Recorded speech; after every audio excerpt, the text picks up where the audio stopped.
আসসালামু আলাইকুম। ২৬ ব্যাচের সকল স্টুডেন্টকে জানাচ্ছি আমাদের এই নতুন ক্লাসে স্বাগতম। এবং আজকে এই পুরো ক্লাসটা জুড়ে আমি তোমাদের সাথে আছি নাহিদ ভাইয়া। এবং আজকে এই ক্লাসে আমরা আলোচনা করব বাংলা প্রথম পত্রের একটি গুরুত্বপূর্ণ গদ্য, প্রবাস বন্ধু গদ্য নিয়ে। যেই গদ্যটি লিখেছেন হচ্ছে আমাদের অতি পরিচিত একটি হাস্যরসাত্মক কবি সৈয়দ মুজতবা আলী। চলো আর কথা না বাড়িয়ে আজকের এই ক্লাসটা শুরু করি আমরা। দেখতেই পাচ্ছ, প্রবাস বন্ধু গল্পটি লিখেছেন হচ্ছে সৈয়দ মুজতবা আলী। তার জন্ম তারিখ হচ্ছে 13ই সেপ্টেম্বর 1904 সালে এবং তার জন্মস্থান হচ্ছে বর্তমান আসামে। তার পিতার নাম হচ্ছে সিকান্দর আলী এবং তার পৈতৃক নিবাস হচ্ছে মৌলভীবাজার। কিন্তু সে প্রাথমিক শিক্ষা গ্রহণ করেছিল হচ্ছে সিলেট গভর্নমেন্ট হাই স্কুল থেকে। এবং সে হাই মেট্রিক্স বলতে মেট্রিক্স পাশ করে হচ্ছে শান্তিনিকেতন স্কুল থেকে। তারপরে স্নাতকোত্তর ডিগ্রি অর্জন করে বিশ্বভারতী থেকে 1926 সালে। লেখক পরিচিতিটা আপাতত এতটা গুরুত্বপূর্ণ না, কিন্তু তার কাব্যগুলো কি লিখেছিল, তার উপাধিটা কি, সেগুলো গুরুত্বপূর্ণ আমরা জানি, এমসিকিউ এর মধ্যে আসে। কিন্তু তার জন্মসাল, মৃত্যুসাল এগুলো আসে না এসএসসি এমসিকিউ এর মধ্যে। তাও আমি তোমাদেরকে জানানোর জন্য এগুলো বলে দিচ্ছি। সে উচ্চশিক্ষা গ্রহণ করে হচ্ছে বন বিশ্ববিদ্যালয় থেকে এবং তার সর্বপ্রথম কর্মজীবন শুরু হয়েছে আফগানিস্তানে কাবুলের কৃষি বিজ্ঞান কলেজ থেকে। এবং সে চাকরি ত্যাগ করার কারণ হচ্ছে সে কিন্তু চাকরি ছেড়ে দেয় কিছুদিন চাকরি করার পরে পাকিস্তানের বিরুদ্ধে প্রবন্ধ লেখার কারণে। এটা তোমাদের আসার মতো একটি জিনিস। এবং সে আর তার সাহিত্যের বিষয় হচ্ছে হাস্যরসাত্মক। সে সাধারণত মানুষকে হাসাতে পছন্দ করত এবং তার লেখার মাধ্যমে মানুষ হাসতে পারত। তাই তাকে হাস্যরসাত্মক ভাবে পদবি দেওয়া হয় আর কি। মৃত্যুবরণ করে হচ্ছে 11ই ফেব্রুয়ারি 1974 সালে। চলো এই গল্পের মূল ভাবটা জেনে নিই আমরা। এই গল্পের মূল ভাব হচ্ছে প্রবাস বন্ধু গল্পটি সৈয়দ মুজতবা আলী দেশে বিদেশে গ্রন্থের পঞ্চদশ অংশ থেকে নিয়েছি। এটা তোমাদের কর জন্য আসতে পারে প্রবাস বন্ধু গল্পটি কোথা থেকে নেওয়া হয়েছে। প্রবাস বন্ধু গল্পটি সাধারণত সৈয়দ মুজতবা আলী দেশে বিদেশে গ্রন্থের পঞ্চদশ অংশ থেকে নেওয়া হয়েছে। এবং সে প্রতিবেশী দেশে আফগানিস্তানের ভূমি, পরিবেশ এবং সেখানকার মানুষের সরল জীবন, খাদ্য, বৈচিত্র্য, তাদের দেশের যে একটা পরিবেশ রয়েছে সেই পরিবেশকে ফুটিয়ে তুলেছে হাস্যরসাত্মক ভাবে। তা এবং সে আংশিক ভ্রমণ, তার যে ভ্রমণের একটা অভিজ্ঞতা, সেই ভ্রমণের অভিজ্ঞতা তুলে ধরেছে এই গল্পের মাধ্যমে। তার চরিত্রে তার মধ্যে রয়েছে হচ্ছে, সেই গল্পের মধ্যে তোমরা দেখতে পাবা সে বাসা পায় হচ্ছে কাবুলের সাইডে 2.5 মাইল দূরে।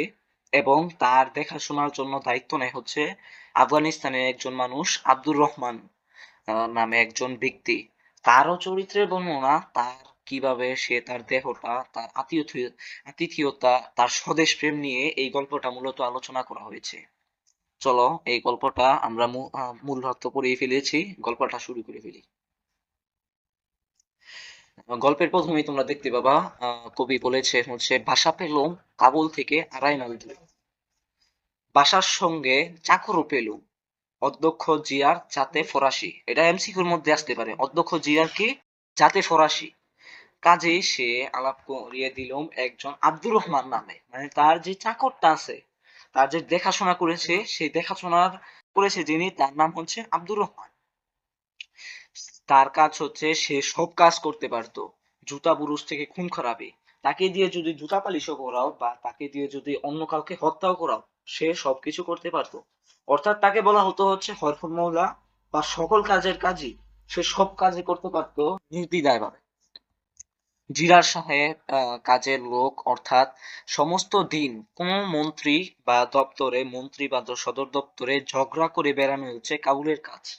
মানে কাবুলের কাজ হচ্ছে অনেক কোনো মন্ত্রিসভার মধ্যে ঝগড়া করে বেড়ানো বা কোনো কাছে হুদাই কথাবার্তা বলা আর কি, একেই বলা হয়েছে কাজ।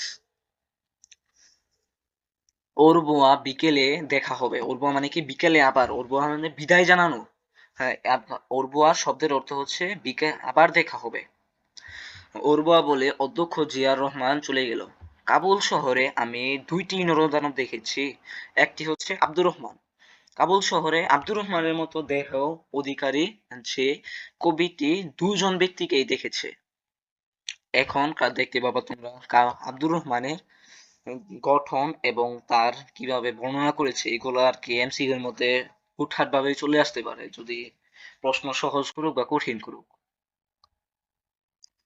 পরে ফিতে দিয়ে মেপে দেখলুম 6 ফিট 4 ইঞ্চি। আব্দুর রহমান কত ছিল, কত ফুট লম্বা ছিল? 6 ফুট 4 ইঞ্চি। উপস্থিত লক্ষ্য করলুম লম্বায় চওড়ায় মিলিয়ে 2 হাত হাঁটু পর্যন্ত নেমে এসেছে এবং আঙুলগুলো মর্তমান কলার মতো। আঙুলগুলো কিরকম? মর্তমান কলার মতো। মর্তমান কলা দেখেছো কি তোমরা? মর্তমান কলা হচ্ছে অনেক মোটা এবং সেটি অনেক লম্বা হয়ে থাকে। কাবুল শহরে আর কি জন্ম এই মর্তমান কলার গাছটি, বাংলাদেশে সচরাচর দেখা যায় না। দুপাগুলো ডিঙি নৌকার মতো। ডিঙি নৌকা দেখেছো? গ্রামের মধ্যে অনেক খালের মধ্যে ডিঙি নৌকা চলে, মাঝখানে ঢালু কিন্তু উপর দিয়েও উঁচা হালকা এবং দুই সাইড দিয়ে উঁচা, মাঝখানে ঢালু সিস্টেম, একেই বলা হয় ডিঙি নৌকা আর কি।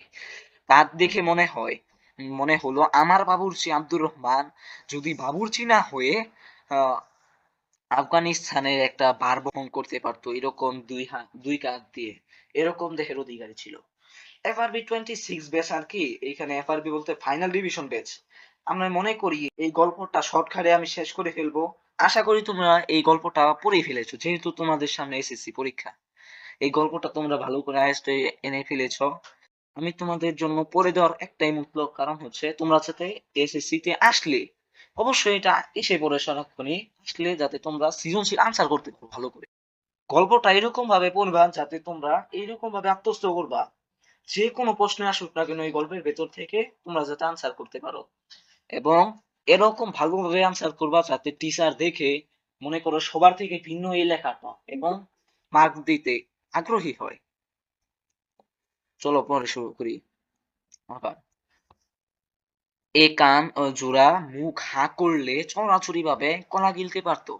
যদি সে হা করতো, ওই যে মর্তমান কলার যে মর্তমান কলা চওড়া এবং লম্বা সহ সে এই মর্তমান কলা পুরোটাই গিলে ফেলার মতো আর কি অভিজ্ঞতা ছিল তার, এরকমই চওড়া ছিল।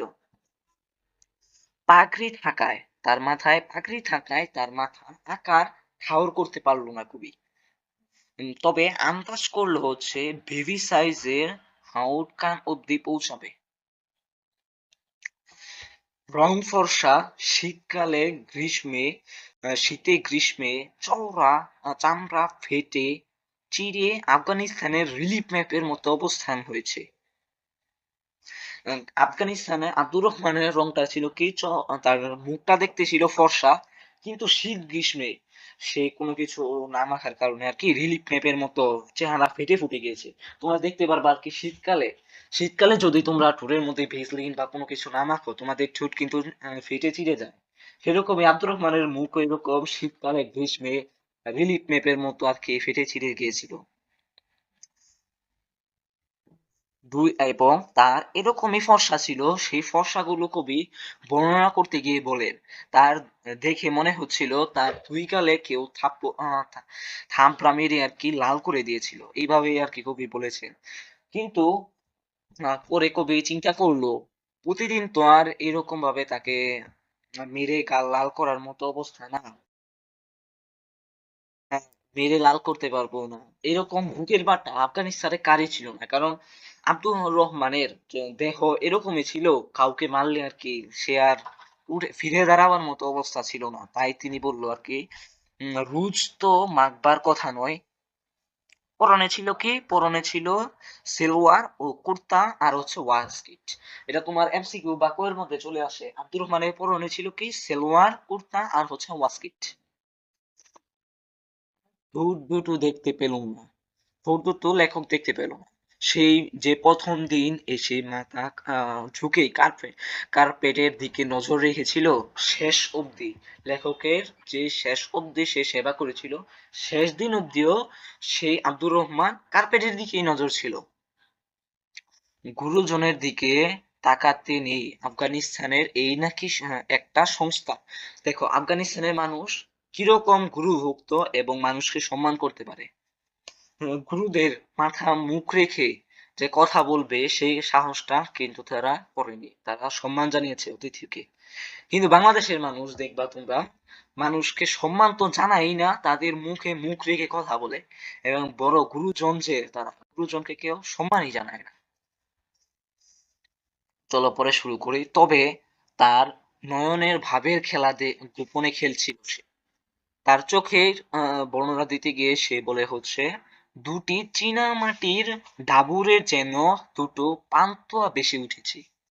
এটা আমরা মার্ক করে রেখেছি, এটা পরীক্ষায় আসার মতো একটা জিনিস। কবি আব্দুর রহমানের চোখের বর্ণনা কিভাবে দিয়েছিল লিখবা হচ্ছে, দুটো চীনামাটির ডাবরে যেন দুটি পান্তুয়া ভেসে উঠেছে। জরিপ করে ভরসা পেলুম, ভয়ও হলো। এই একটা লোক ভীমসেনের মতো রান্না তো করবেই, মানে অনেক রান্না তো করবেই, বিপদে আপদে ভীমসেনের মতো মুশকিল আসান করবে।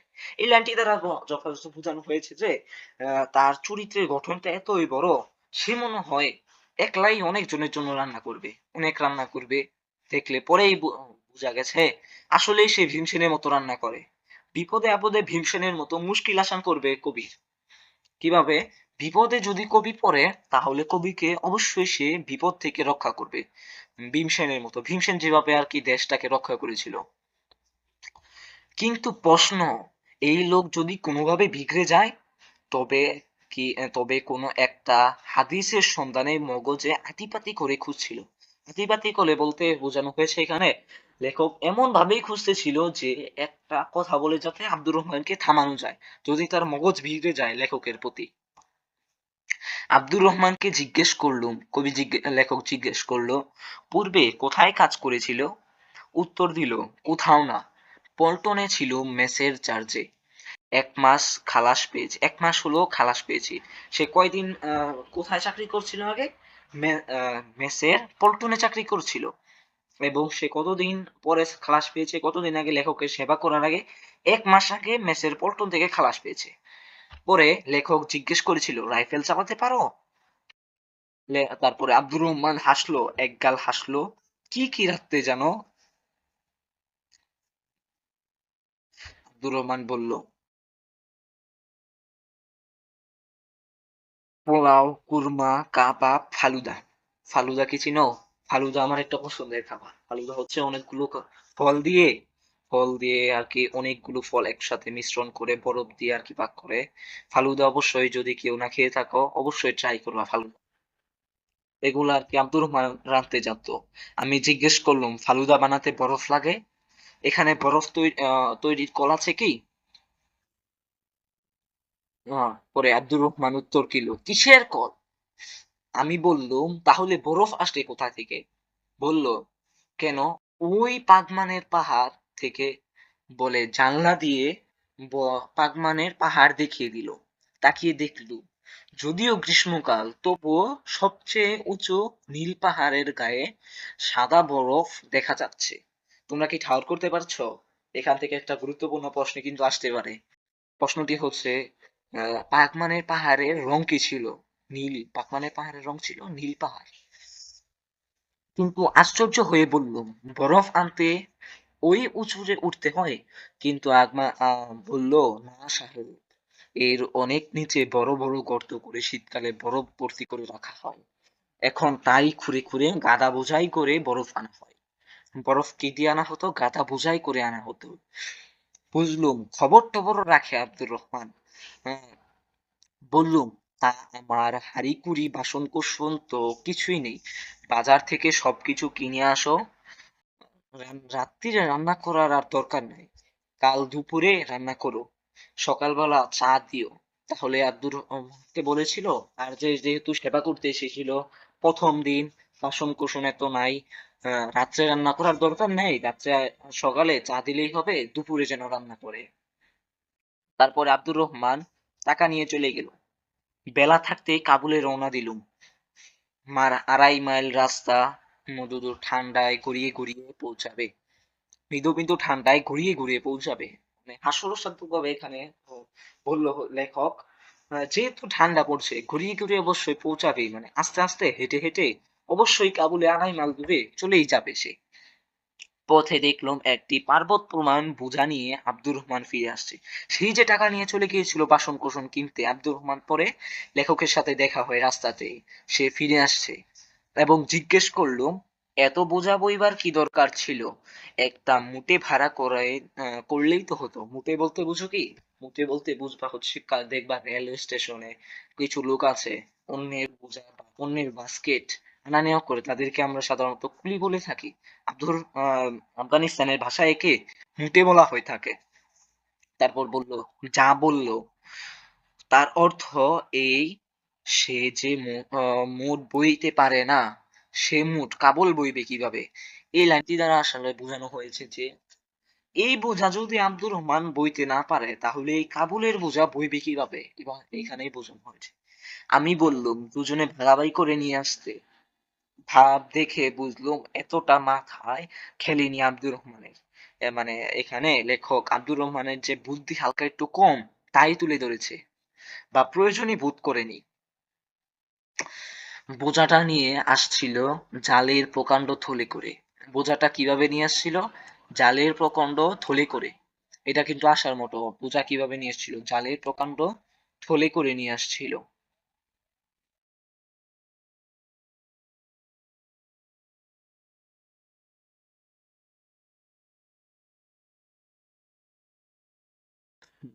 তারপর দেখতে পাবো হচ্ছে তোরে তিল নুন, হুম,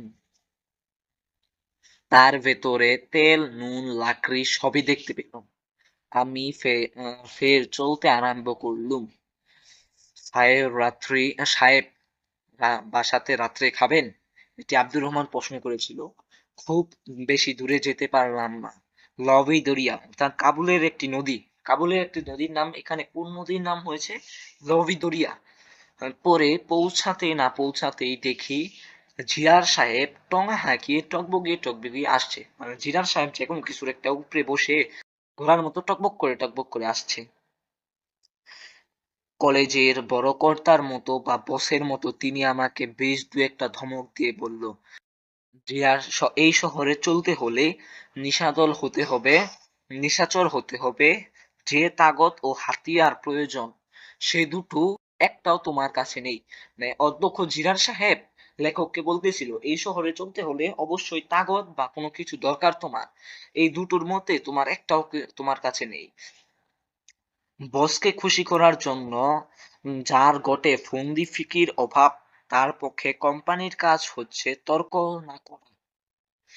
বিশেষ করে যখন বসের উত্তমার্ধ তারই পাশে বসে এই সচেতনমা ও উবিধমা অর্থাৎ অতি অবশ্যই বলে তার কথায় সায় দেন। ইংল্যান্ডে মাত্র একবার ভিক্টোরিয়া আলবার্ট আতঙ্ক হয়েছিল। শুনতে পাই ফ্রান্সে নাকি নিত্য নিত্য ঘরে ঘরে। বাড়ি ফিরে এসে ঘরে ঢুকতেই আব্দুর রহমান একটা ধর্ষণ দিয়ে গেল। আমি যে তার অন্তিম ফিরে এসেছি মানে তার আশাতেই, লেখক যে আব্দুর রহমান যে বলেছিল রাত্রিরে বাসায় খাবেন সাহেব, সে দেখে গিয়েছিল সেই বিষয়টা, লেখক যে তাড়াতাড়ি এসে ফিরেছিল বাসার মধ্যে। তখন রোজার মাস নয়, তবু আন্দাজ করলুম সেহরির সময় অর্থাৎ রাত দুটোয় খাবার জুটলেও জুটতে পারে। মানে রাত্রে খাবার বলেছিল লেখক তার প্রয়োজন নেই, কিন্তু আব্দুর রহমান এতই আতিথেয়তা পরায়ণ, সে রাত্রে খাবার রান্না করবেই। রাত্রে যেহেতু রমজান মাস না, সেহরির সময় রাত্রে দুটোয় খাবার জুটলেও জুটতে পারে, এটি লেখক আর কি আন্দাজ করেছিল। তন্দ্রা লেগে গিয়েছিল, তন্দ্রা মানে কি ঘুম লেগে গিয়েছিল। শব্দ শুনে ঘুম ভাঙলো, আব্দুর রহমানের শব্দ শুনে লেখকের ঘুম ভাঙলো। দেখি আব্দুর রহমান মুঘল তাসবির ঘাড়ু বারান্দার সমন্বয়ে আফতবে বা ধারা যন্ত্র নিয়ে সামনে দাঁড়িয়ে। মুখ ধুতে গিয়ে বুঝলুম যদিও গ্রীষ্মকাল, তবুও কাবুলের নদীর বরফ গলা জলে কিছুদিন ধরে আমার মুখও আফগানিস্তানের রিলিফ ম্যাপের মতো উঁচু নিচু হয়ে যাচ্ছে। যেহেতু কাবুলে ঠান্ডা এবং কাবুলের পানিও ঠান্ডা, সে ঠান্ডা পানিতে লেখকের মুখও উঁচু নিচু অবস্থা বা রিলিফ ম্যাপের মতো অবস্থান নিতে যাচ্ছিল। আমার ভূত আজ্ঞা আব্দুর রহমান এককালে মেসের চার্জে ছিল। লেখকের এটা আন্দাজ করতে কোনো ভুলই হয় নাই, কারণ ডাবর নয়, ছোটখাটো নয়, একটা গামলা ভর্তি মাংসের কোরমা বা পেঁয়াজের ঘিয়ে ঘন কান্তে সেখানকার দুম্বার মাংস, তার মাঝে কিছু বাদাম কিশমিশ লুকোচুরি খেলছে। মানে একজন লেখকের জন্য আব্দুর রহমান এক গামলা ভর্তি মাংস পাক করেছিল, এবং তার জন্য তার মাঝে বাদাম এবং কিশমিশ সামান্য পরিমাণে দিয়েছিল, যেমন একটি গামলার মধ্যে এতগুলো মাংসের মধ্যে বাদাম এবং কিশমিশ লুকোচুরি খেলতেছিল। এবং একটি আলু দুঃখে ডুবে মরতে যাওয়ার চেষ্টা করছিল। লেখক যে হাস্যরসাত্মক ভাবে মানুষকে হাসার জন্য এই গদ্যগুলো লিখেছিল তারই একটা প্রমাণ। একটা আলু দিয়েছিল, সেই আলুটাকে কিভাবে বর্ণনা করেছে খাবারকে, একটা আলু যেন একটা এই পুরো গামলা মাংসের মধ্যে ডুবে মরার চেষ্টা করেছিল। আরেকটা প্লেটে অষ্টেক ফুল বোম্বাই সাইজের শাহী কাবাব, বার খোশেক থালা, এক ঝুড়ি পোলাও এবং একটি আস্ত মুরগি রোস্ট করেছিল একজন মাত্র লেখকের জন্য। আমাকে হয়ে দাঁড়িয়ে থাকতে দেখে আব্দুর রহমান তাড়াতাড়ি এসে আমাকে অভয় বানিয়ে দিল। রান্নাঘরে আরো আছে।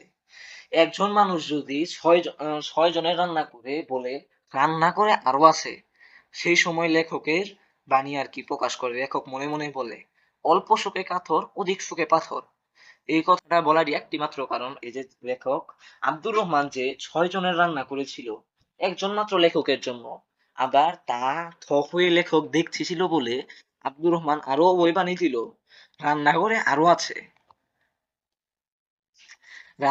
তারপর রান্না ভালো, আমার ক্ষুধাও ছিল, কাজেই গপগপিয়ে বাঙালির চেয়ে কিছু কম খাইনি।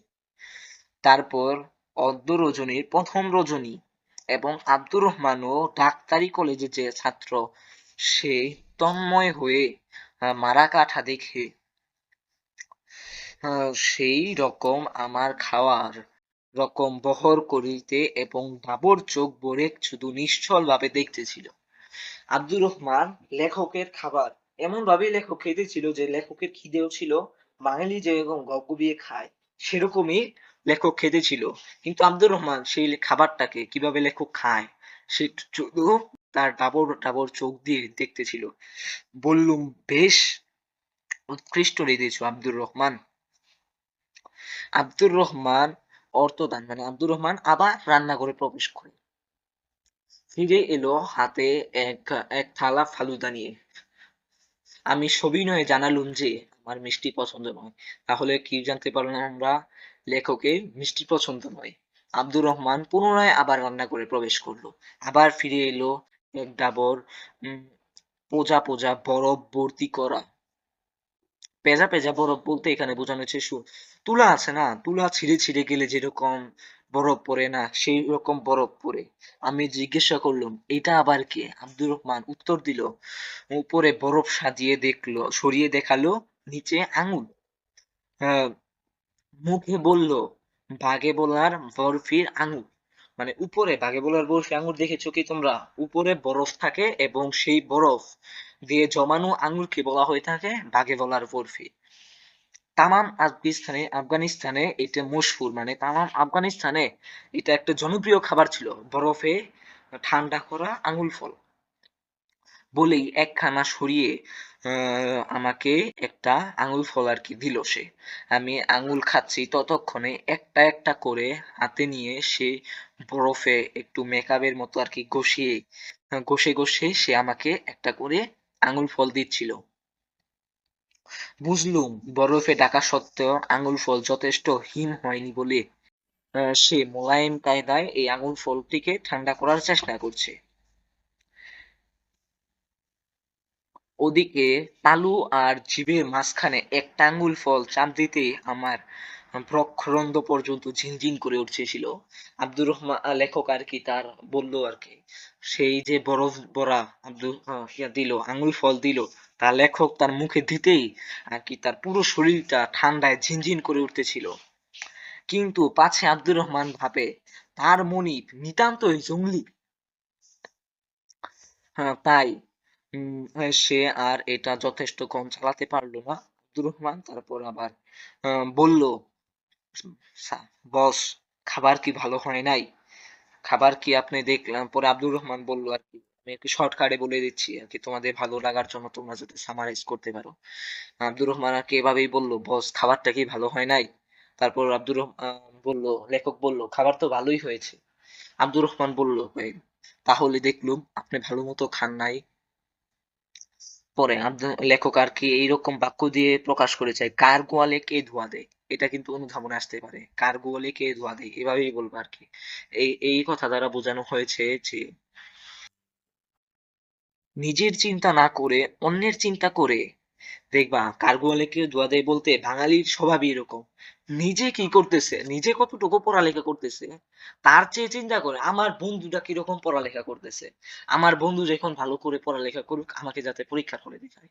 তোমরা নিশ্চয়ই এরকম চিন্তা করবা না, নিজে পড়ে যাবা, অন্যের চিন্তা করে যাবা না, তাহলে নিশ্চয়ই একটা ধরা খেয়ে যাবা।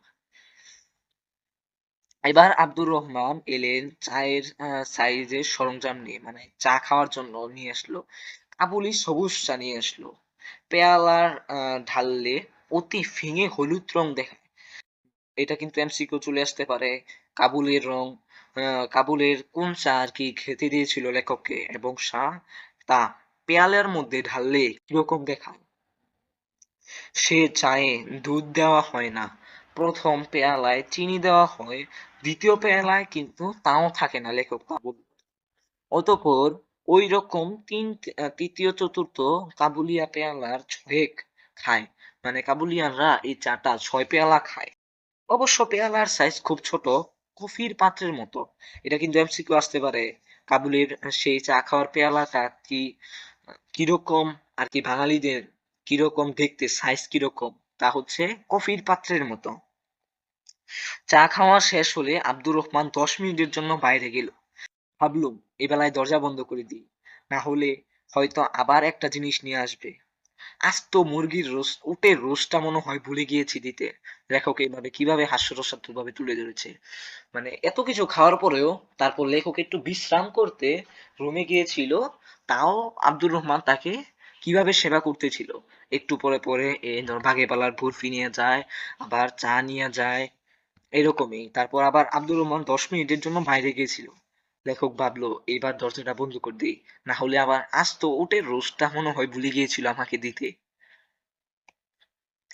ততক্ষণ আব্দুর রহমান পুনরায় হাজির হয়ে গেছে। লেখক এইগুলো চিন্তা করতে করতে আবার পুনরায় আব্দুর রহমান আবার এসে ফেলেছে। এবার এক হাতে থলি এবং বাদাম নিয়ে এসেছে, আখরোট। এক হাতে ঘরের কোনায় বসে বসে সে আখরোট ভাঙতেছিল এবং এক মুঠ করে আর কি লেখককে দিতেছিল। মাথা নিচু করে বলল, আমার রান্না হুজুর পছন্দ হয়নি। কে বলেছিল পছন্দ হয়নি? ওই যে তোমাদের বলছিলাম, তা বলছিল হুজুর আমার রান্না কি পছন্দ হয় নাই? তবে ভালো করে খেলেন না কেন? ওই যে আব্দুর রহমান বলেছিল, বললাম, কই তবে তার রান্না কেন খাইনি? আমি বিরক্ত হয়ে বললুম, কি আশ্চর্য, তোমার ভুপুটার সঙ্গে আমার তনুটা মিলিয়ে দেখোনি? উম, এভাবে লেখক এটা কিন্তু অনুধাবনে আসতে পারে, তোমার বপুতার সঙ্গে আমার তনুটা মিলিয়ে দেখো। এটা বলতে লেখক এখানে এভাবেই বোঝানো হয়েছে যে তার বড় দেহটার সাথে লেখকের এই ছোট দেহটা কিভাবে মিলাইছে। তার বড় দেহ দিয়ে সে কিন্তু এতগুলো খাবার খেয়ে ফেলতে পারতো, কিন্তু লেখকের এত ছোট দেহ কিভাবে এত 6-7 জনের খাবার একাই খেয়ে ফেলতে পারে।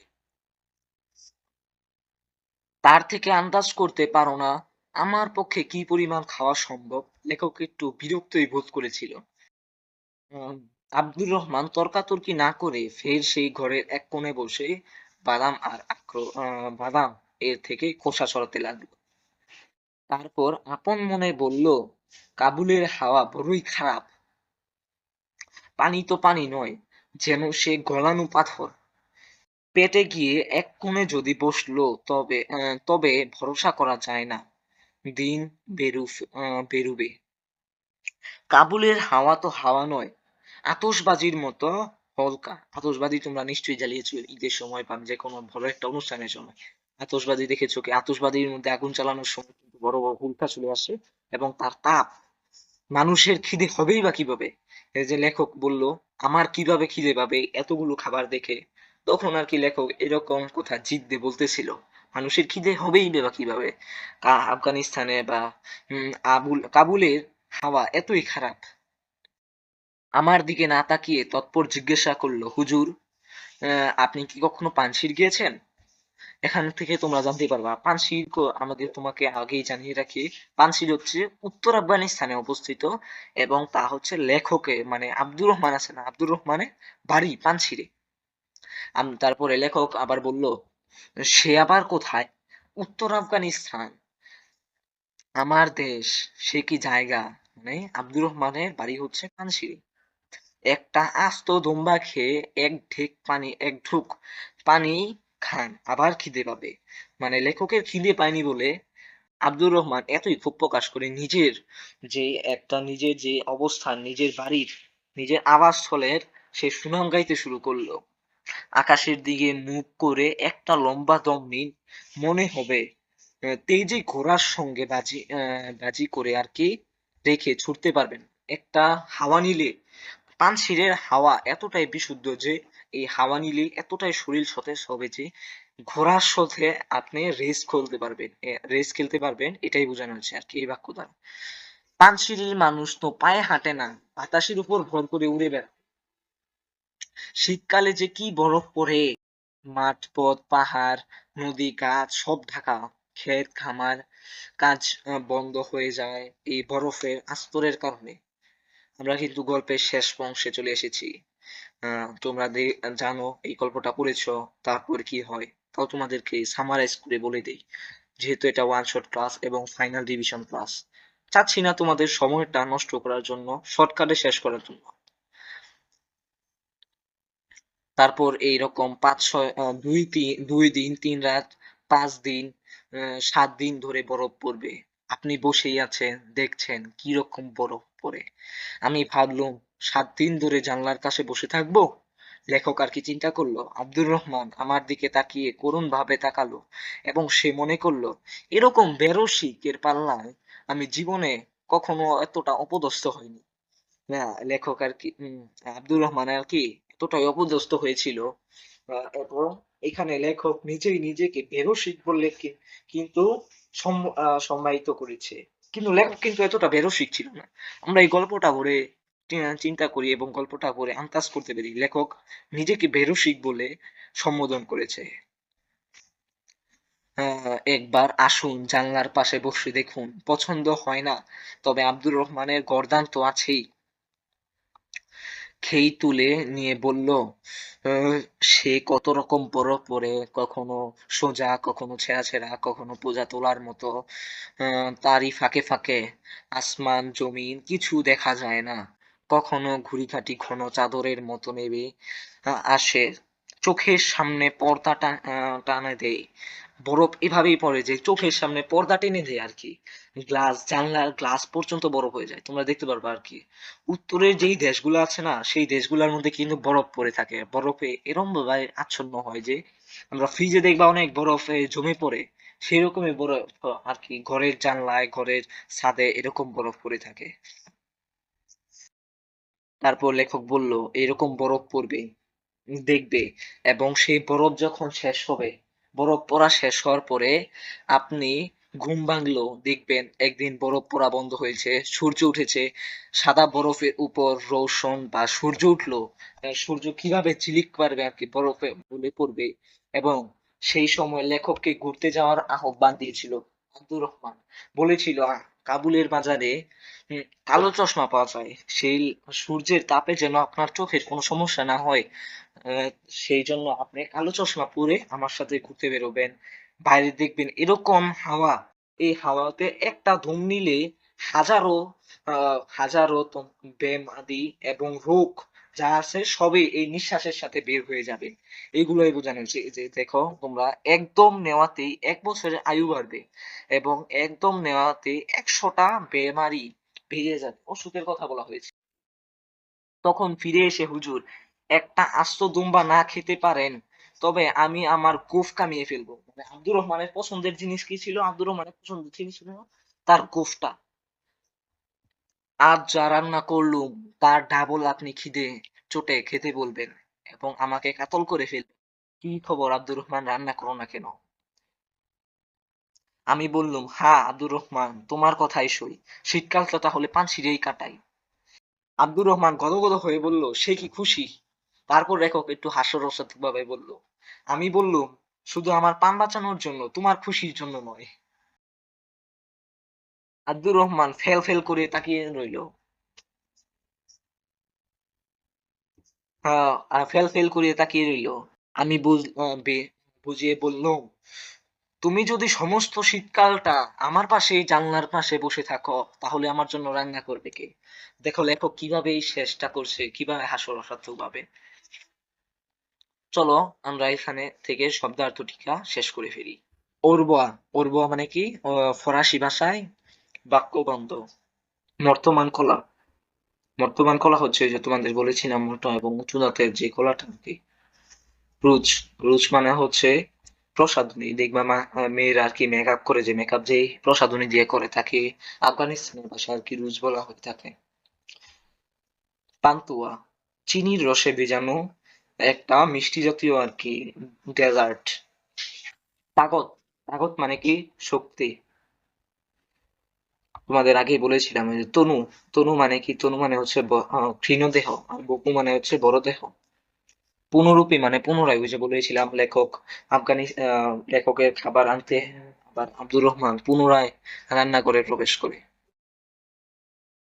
যেহেতু এটা ফাইনাল রিভিশন ক্লাস, তাই তোমাদের জন্য আমি এমসিকিউ সাজিয়ে রেখেছি কতগুলো। চলো এমসিকিউ গুলো প্র্যাকটিস করে ফেলি। কাবুল থেকে 2.5 মাইল দূরে কোন গ্রামটা? তোমরা কিন্তু প্রথমেই দেখতে পেয়েছিল, কাবুল থেকে 2.5 মাইল দূরে কিন্তু খাজামুল্লা গ্রামটা।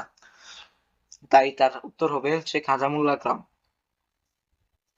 তারপরে দেখবা হরফুন মৌলা কাকে বলে? হরফুন মৌলা বলতে আমরা কিন্তু বলেছিলাম যে সকল কাজ করতে পারে তাকেই হরফুন মৌলা বলা হয়ে থাকে। তারপর হচ্ছে ভাগ্য। ভাগ্য অর্থ কি? ভাগ্য অর্থ হচ্ছে এখানে এই গল্পের মধ্যে বোঝানো হয়েছে শক্তি। ভাগ্য কি কি দ্বারা প্রকাশ করেছে? শক্তি দ্বারা প্রকাশ করা হয়েছে। তম্বি, তম্বি শব্দের অর্থ কি? আমি কিন্তু তোমাদের বলেছি তম্বি শব্দের অর্থ কি। তম্বি শব্দের অর্থ হচ্ছে তিরস্কার। তম্বি শব্দের অর্থ কি? তিরস্কার। আব্দুর রহমানকে লেখক নরদানব বলেছেন কেন? আব্দুর রহমানকে লেখক নরদানব বলেছে তার শারীরিক গঠনের কারণে। তার শারীরিক গঠন এরকম ছিল যে এই পুরো কাবুলটা সে বহন করতে পারবো। পঞ্চতন্ত্র কার রচনা? যেহেতু এটা পঞ্চতন্ত্র হচ্ছে, তোমাদের বলেছিলাম মনে হয় সৈয়দ মোস্তফা আলীর। এই গল্প থেকে তোমরা অবশ্যই, গল্প যদি ভালো করে পড়ো তাহলে আশা করি তুমি এই এমসিকিউ প্রশ্ন, অনুধাবন, সৃজনশীল কোনোটাতেই ঠিক না, ভালো করে আনসার করতে পারবে। সৈয়দ মুজতবা আলী কোথায় মারা যান? সৈয়দ মুজতবা আলী কোথায় মারা যান? ঢাকায় মারা যান। এই লেখক পরিচিতিদের মধ্যে আমি তোমাকে দেখেছিলাম জিয়ার সাহেবকে। জিয়ার সাহেব কিন্তু অধ্যক্ষ ছিল। জিয়ার সাহেব তোমাদের আমি বলেছিলাম জিয়ার সাহেব কি অধ্যক্ষ ছিল। এবং প্রবাস বন্ধু ভ্রমণ কাহিনীতে ফরাসি জাতের লোকটাকে, ফরাসি জাতের লোকটা ছিল কিন্তু অধ্যক্ষ জিরার সাহেব। তোমাদের বলেছিলাম অধ্যক্ষ জিরার সাহেব যাতে ফরাসি। তোমরা কিন্তু এগুলা ভুল করবে না। অবশ্যই এমসিকিউ যখন দেবে তোমাদের এসএসসি ভোট কোশ্চেনের মধ্যে, তখন তোমরা চেষ্টা করবে এই প্রশ্নটা প্রথম একটু ভালো করে পড়ার জন্য। বলবা, বুঝবা কিভাবে প্রশ্নটা আসছে, কোনটা আনসার করতে পারবো। হুটহাট করে দেখবা, হুটহাট করে আর কি দেখে টিক দিবা না, কারণ হুটহাট একটা মার্কের জন্য অনেকে এ প্লাস মিস করে, অনেকে নিজের স্বপ্ন নিজেই ভেঙে দিতে দেখে। অবশ্যই তোমরা এমসিকিউটি ভালো করে পড়ে উত্তর করার চেষ্টা করবা। বিকেলে দেখা হবে বলে কে চলে গিয়েছিল? বিকেলে দেখা হবে বলে কে চলে গিয়েছিল? অধ্যক্ষ জিরার সাহেব চলে গিয়েছিল। কাবুল শহরে লেখক কয়টা নরদানব দেখেছিল? কাবুল শহরে লেখক নরদানব দেখেছিল কিন্তু 2টি। প্রবাস বন্ধু ভ্রমণ কাহিনীতে নরদানবের সঙ্গে সাদৃশ্য রয়েছে কার? সাদৃশ্য রয়েছে কিন্তু যে আব্দুর রহমানের। এই স্লাইডটা আমরা রেখে দিয়েছি, এই স্লাইডের মধ্যে তোমরা এমসিকিউ দেখতে পারবা। স্লাইড যদি চাও তোমরা অবশ্যই আমাদের গ্রুপে জয়েন হবা এবং এই ক্লাসিক স্লাইড গুলো পড়লে অবশ্যই তোমরা এসএসসি তেই হোক বা সামনের টেস্ট পরীক্ষা আছে সেই টেস্ট পরীক্ষা বা তোমরা মডেল কোশ্চেনই দাও, তাতে ভালো রেজাল্ট করতে পারবা। আশা করি তোমরা নিচে আমরা কতগুলো এমসিকিউ এবং সৃজনশীলের স্লাইড করে রেখেছি, তোমরা এগুলো দেখে নিবা। যেহেতু এটা ওয়ান শট ক্লাস, তাই আমরা আর বাড়াচ্ছি না। আশা করি তোমরা এই স্লাইড গুলো ভালো করে পড়বা এবং এমসিকিউ গুলো উত্তর করবা, ভালো করে চেষ্টা করবা। এবং আজকে এ পর্যন্তই থাক। ক্লাসটা নিজের যথেষ্ট ভালো দেওয়ার জন্য চেষ্টা করেছি। অনেকগুলো লেকিংস আছে আমি মনে করি। এখন তোমরা কোনো কে কি বুঝতে পারছো না, অবশ্যই তা কমেন্ট করবা। এবং যেই হোক, যেই সমস্যা হোক, এসএসসির মধ্যে ফিজিক্স হোক, বাংলা হোক, কেমিস্ট্রি হোক, যেই প্রশ্নই হোক না কেন, অবশ্যই কমেন্ট সেকশন বা আমরা গ্রুপের লিঙ্কটা দিয়ে রাখবো, বা না হলে গ্রুপের নাম্বার দিয়ে রাখবো, তোমরা অবশ্যই গ্রুপে জয়েন হয়ে রাখবা। তাহলে তোমরা সেই গ্রুপের মধ্যে এসএসসির সকল সমস্যার সমাধান করা হয় এবং সকল শর্টকাটই দেওয়া হয় এই চ্যানেলে। তোমরা এই চ্যানেলের দিকে অবশ্যই নজর রাখবা। এমসিকিউ এমসিকিউ এর জন্য শর্টকাট আমরা অবশ্যই দিয়ে রাখি, তাই তোমরা এই গ্রুপের দিকে নজর রাখবা এবং চ্যানেলের দিকে নজর রাখবা। এই বলে আমার ক্লাসটা শেষ করছি। আসসালামু আলাইকুম সকলকে।